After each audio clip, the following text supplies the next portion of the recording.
All right, so you guys know, I mean, at least for the California people, Gavin Newsom did sign a law which mandates that all California cars sold after 2035 have to have 0 emissions. 0? Wait, you mean it has to be battery? Yeah, EV. Yep. I don't think it's gonna fly. It's not gonna work. Or hydrogen, yeah. It's not going great. I mean, that's in 11 years. And we don't... I don't think we have the infrastructure's not even infrastructure. close, yeah. We can't even manufacture that many EVs just to supply California, though.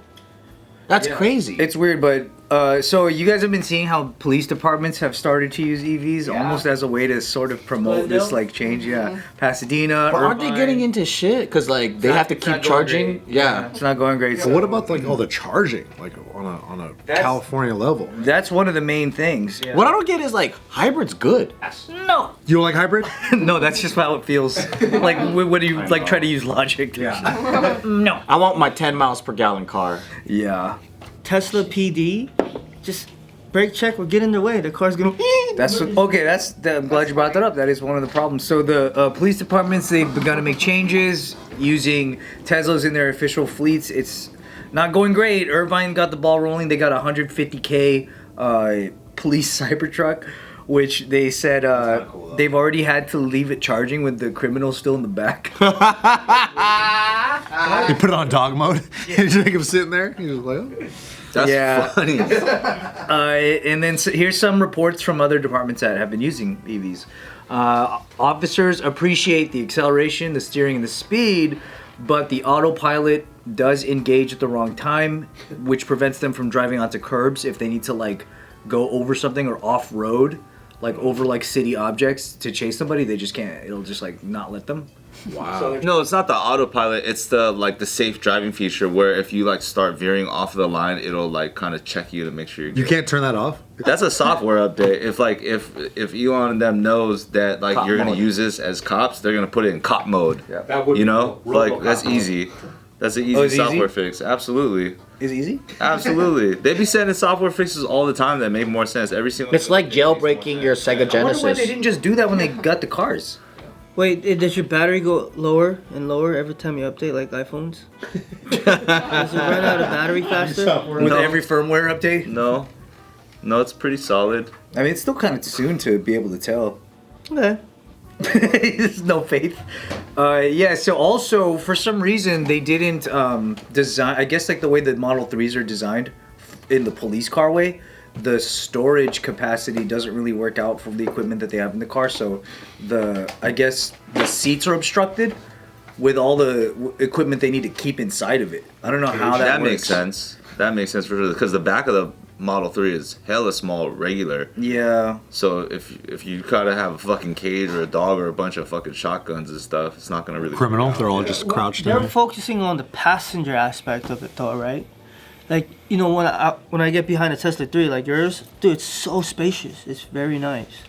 So I don't think the trunk space would, you know what I mean? Yeah. Mine is a Y though, which is like the SUV. But if they're like fucking rolling out 3s, those are smaller. Damn. But at the same time though, it's like that wasn't like the design concept. Like it wasn't like for police cars, but. Also, though, like even the new, Tesla just rolled this out with their entire We Robot event with the robotaxis and everything like that. The robotaxis don't have charge ports. It's gonna be wireless charging. So they're already rolling out different plans to like have certain streets. Is that gonna be strong enough? They have models for one they have like docks where like you could just drive up and then it'll just charge based off of like the pad that you're on. But the two they're doing kind of tests and models where they're building like EV roads. Like so imagine like they're building like a freeway or a street and then one is just a fucking road that's like green. And then if you drive on it while you're driving on it, it's charging. What's the charge rate on a road versus like the plug? I don't know, but I mean everything's supposed to get more efficient over time, right? It's like in 2000 or whatever when the first iPod came out, there were like 1,000 songs in your pocket, and now it's like 60 million. Right. I think the problem is that there's a mandate that's running against the clock. Because they weren't like, you guys have to all have iPods by 2035 and there's no other. But that's get rid also of like, records and cassettes. That's also like a deadline that you put in place so that people fucking have to hurry. Because if you don't give people a deadline, right, then it's never gonna happen. Yeah, I don't think But we're even gonna if we make it by get then. kind of close, they could always be like, Push it. you get 5 more years. Oh, like an you know, extension? like, Yeah. But I remember they were saying initially that like 2028 they were gonna do this. So Yeah. now it's in a couple of months, 2035. You know what I don't get is like when governments pass laws on things that they think is going to benefit society, but they haven't thought it through. And then because it's so half-assed the way that they did it, it makes me think like, what's their real motive? Yeah, do you think that that's the main reason that they Like just they're want to trying to- benefit society, or is it that they have major investments in forward tech cynicism. that they have to have their I investments? think they're in alternative like power sources, all that Yeah. stuff, solar, whatever. But it doesn't make any sense because they've already. I think they're already going from, in their minds, it's like, okay, gas is bad, and we need to completely remove ourselves from it. Global warming, all this stuff is happening because we contribute to that. They're going based on that narrative, right? And then so if that is true, therefore we should get rid of all gas cars. And then everyone's rallying behind that because it's an honorable feeling of like, okay, we are damaging the world. We gotta like change it. But what if that root belief is actually incorrect? So you do all this shit, and then what you end up doing is you're actually creating more waste. You're harming the environment even more. So you have a good intention, but then you're actually damaging so much more by trying to correct it.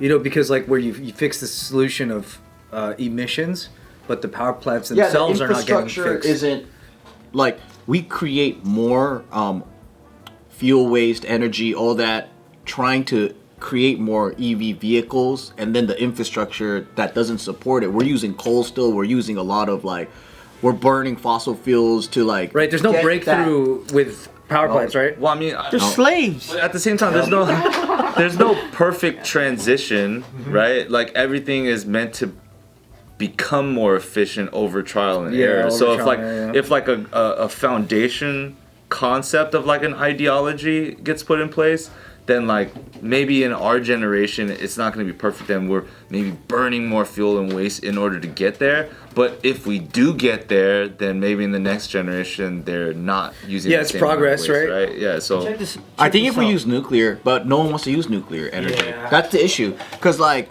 right now, like it's hard to make that argument. It's almost like, hey, let's save the trees by burning 1,000 trees to save one tree. It's almost like people just accept the fact like, yeah, smog sucks in California, and we need to reduce that, and global warming happening, all this stuff, and they just accepted it. And then for me, I'm like, wait, why are you guys making decisions when you haven't even thought it through? Who's the faction that's against nuclear power? It can't be the people. I think some people are still afraid of it. But then I don't believe Like that. everyday people aren't thinking about it, right? But there are pros and cons. Like, but then the people that go, look at Fukushima, look at what happened with Chernobyl. Yeah, but then that doesn't. I still think like I don't believe the people really have the power to block something like that from happening, where they like, oh, we're scared of nuclear. And the Or you're government saying goes- like who's the lobbyist? Yeah, I think the lobbyist is really that there's a power contract with people that General don't Electric, have yeah, nuclear, or whatever, so yeah. they don't want them to have it. You know what I Yeah. mean? They don't want to put up nuclear because they don't have a stake in it. But what's weird is like, okay, I'll give you Hawaii as an example. They have some old school coal power plants, and they shut them down. And it would have been great if they kept it, because they have rolling blackouts and shit like that. But they shut them down, and it doesn't make any logical sense, because they go based on like, oh, we need to like save the environment and stop using like bad fuel. But then, what's the alternative? You don't want to do nuclear, you don't want to do anything else, so then you have issues like Lahaina and things like that, because like you don't have power, you don't have whatever. I don't get why it's done that way, but it does seem like people that are benefiting from it are getting it. But if they're going to shut down the plant, then they're not benefiting either. So where's electric coming from? What's the next power plant type for Hawaii if they don't have coal? Fire. Wood and fire. Volcanic. Wood fire grills. I do think it is a big thing though, because like we are regular people, so we won't know like truly what's behind it. Anything that's like government incentivized or anything like, it's very complex. That's why Tesla moves so fast, because of the private sector. Right? It's like it's the multi-billion-dollar plan that was put in place, or the bill that under the Biden administration, where they were like, we're gonna build more like EV charging stations, and like after like tens of billions of dollars, they didn't have a single charging station up in the United States. All right. But it's like, wait, Tesla superchargers could go up like this whenever they decide to, Right? Because there's no crazy government regulation in the private sector. So I think that if the government's declaring, hey, we got to do this by blah blah blah 2000 whatever, it's like, well, you could technically subsidize the like leading manufacturer, but they won't want to do that. They don't want to give too much power to one like monopoly or conglomerate. This is why it's like, I don't like when governments put in laws that isn't actually voted in by people. It's just people. There's a lot of laws that are just written in by bureaucrats that were unelected. Or it's just not their field of study. Yeah, they don't even know what they're doing. So there's people that are let's say like you get a job in the government, right? You weren't voted in, but you work in the government, like let's say in the Department of like food or whatever. And then you work your way up, you're a boss there now. There's a lot of people that can write fucking laws in that we didn't vote for, and then they can leave and we're fucked with the laws that they wrote.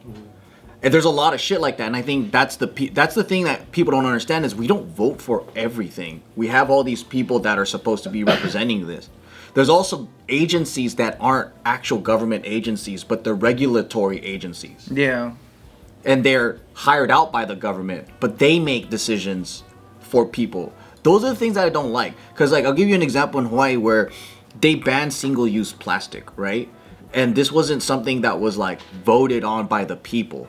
It was a fucking bureaucrat that's not even in office anymore. And the issues that shit caused was so fucking severe. A lot of like mom and pop shops went under because like, you know, it's expensive when you have to get like the bamboo and then like the There's no real solution for the supplement of plastic right now. And in the ones that do, they have like a monopoly. Yeah. So like they can charge like way more, right? So then what are they gonna do? So like they need styrofoam and stuff like that, so the small little lunch plate places can like charge cheaper for their customers. But then they're like, well, fuck, everything's hurting me. Inflation, groceries, everything. It's like I can't pay my bills no more. And then so it becomes like this thing where like, well, who can afford it? Maybe the hippie trust fund kids that have a cool little business that's everything's organic and everything's expensive. And then their packaging is like all bamboo and whatever, they can pay for And you that. have startup money. Whack. Exactly. And then the ones that aren't like, and then they don't even think it through, right? They just go, oh, it's only a few cents. And it's like, well, to you, because you're a government person, you don't understand that only a few cents means so much more in volume. Yeah. It's like 2 cents can mean thousands of dollars a month. Right. When the government makes these decisions that aren't even voted in by the people, and then the people have to deal with the consequences, how do you even fix that shit?